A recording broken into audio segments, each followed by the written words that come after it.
Greenwich Mean Time. And now on the World Service of the BBC, it's time for another short story. Today's story is called Teaching Birds to Talk, written by David Newby in India and read by Richard Mitchley. I've got this budgerigar at home, name's Penny, and she's a talker. They say that female budgerigars can't talk, but this one can, just like a woman. My name's Penny, she'll say. What's yours? And lots of other things besides. It took me months to teach her. When I think of the hours I've sat by that cage, repeating over and over again, my name's Penny, my name's Penny, till I was blue in the face. For a long time she just used to sit there staring at me as if to say, that's bonkers, lad. That's what me two mates, Arnold and Terry, in the Pig in the Poke used to say too. That's bonkers, Cyril. Female budgies don't talk. Everyone knows that. Then one day, I can remember it as clear as a bell. I was just putting my boots on to go off to the Pig in the Poke, when suddenly she shouts out, my name's Penny, what's yours? My name's Penny, what's yours? Over and over again, as if her very life depended on it. Do you know, I was so happy when I heard that, I nearly burst into tears. I don't think I've ever been so happy in my life. Well, perhaps the first few weeks with Natalia. But that's all water under the bridge now. Of course, it's not really talking, just sounds. At least that's what Natalia used to say. I wonder if she knows what she's saying. I wonder if birds can think. Sometimes I just sit next to her cage, gazing at her for hours, and she gazes at me, and I think, I wonder what she's thinking. Penny for your thoughts, Penny. That's what I say to her. And she says it back to me. Penny for your thoughts, Penny.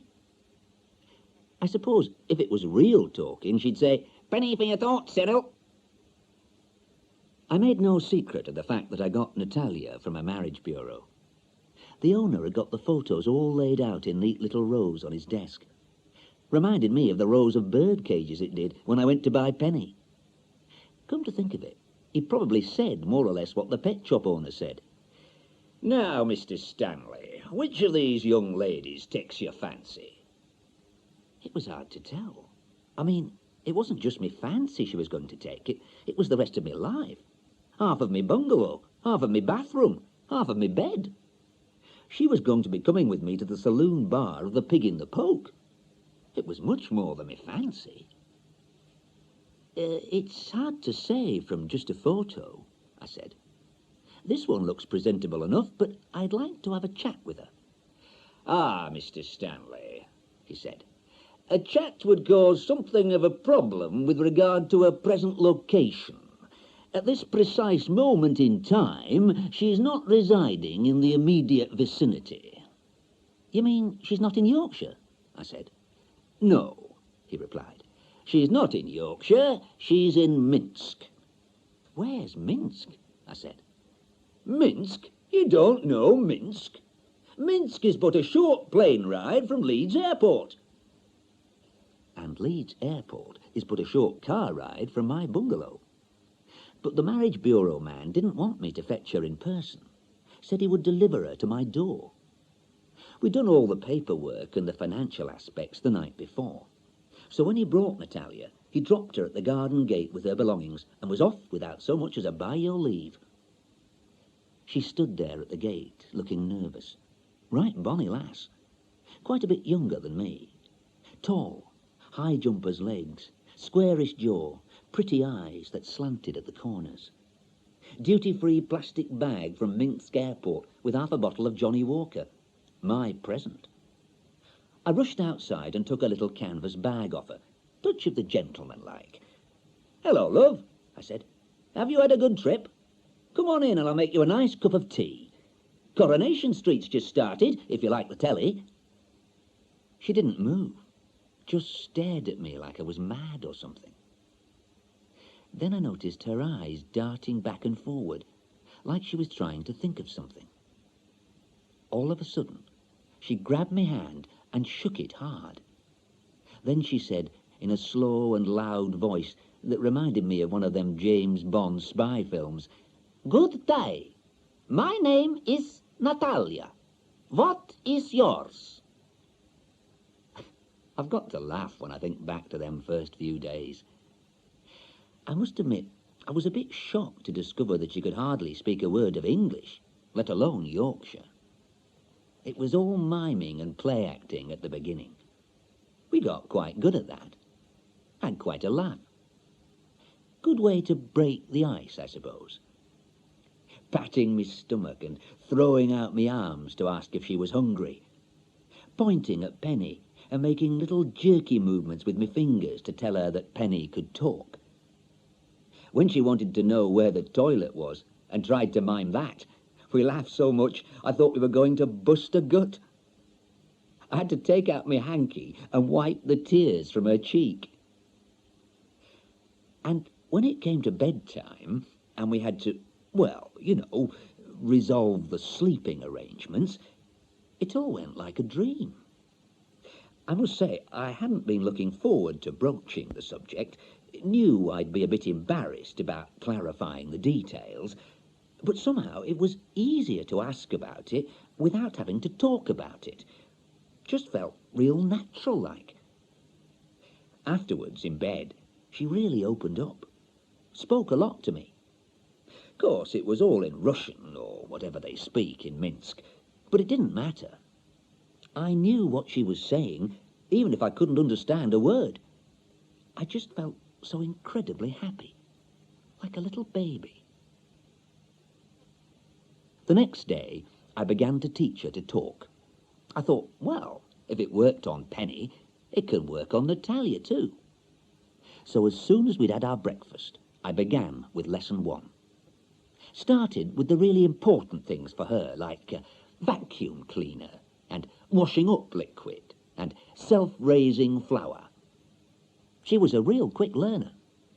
After a couple of days, she could say quite a lot. When she'd learnt some new words, she liked to try them out on Penny. She would go over to her cage and say, "Penny, my name is vacuum cleaner. What is yours?" It's funny, though. Penny would never talk to her.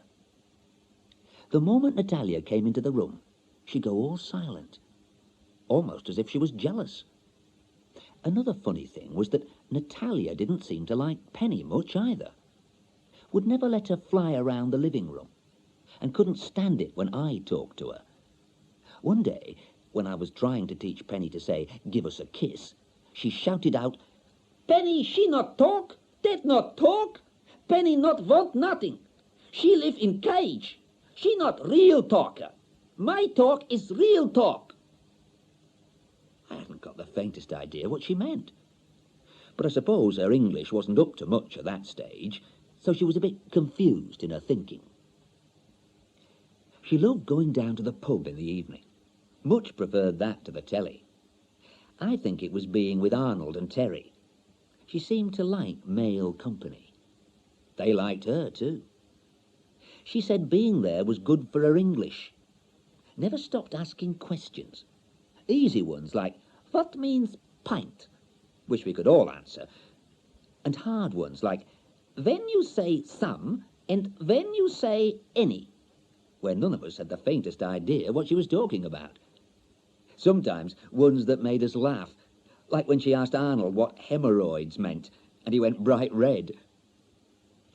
One night, as we were coming away from the Pig in the Poke, she looked up at the pub sign and pointed to the picture of the pig. Can't say I'd ever really noticed it before, but when she saw it, her eyes lit up like a little child. "Cyril," she says, "please tell me, what is poke? What means pig in a poke?" "Oh, dear, love," I said, "you've got me there. I mean, it's an expression you hear all the time, but I couldn't actually tell you what it means." She began to laugh. Them gorgeous slit eyes spread out and made her look really mischievous. "Cyril," she says, "I think you're not speaking English very good." I must say, I felt a bit embarrassed about that. "You'll have to ask that young chap across the road," I said. "He teaches at the Further Education College. Go and knock on his door sometime." I was quite glad when she started going to the college. She really thrived on it and always came home really happy. And as for her English, well, it improved beyond all recognition. She was really pleased about that. But to be honest, I preferred how she spoke before. I know that might sound a bit daft, but you see, because she had learnt all her talking from me, she sort of talked like me.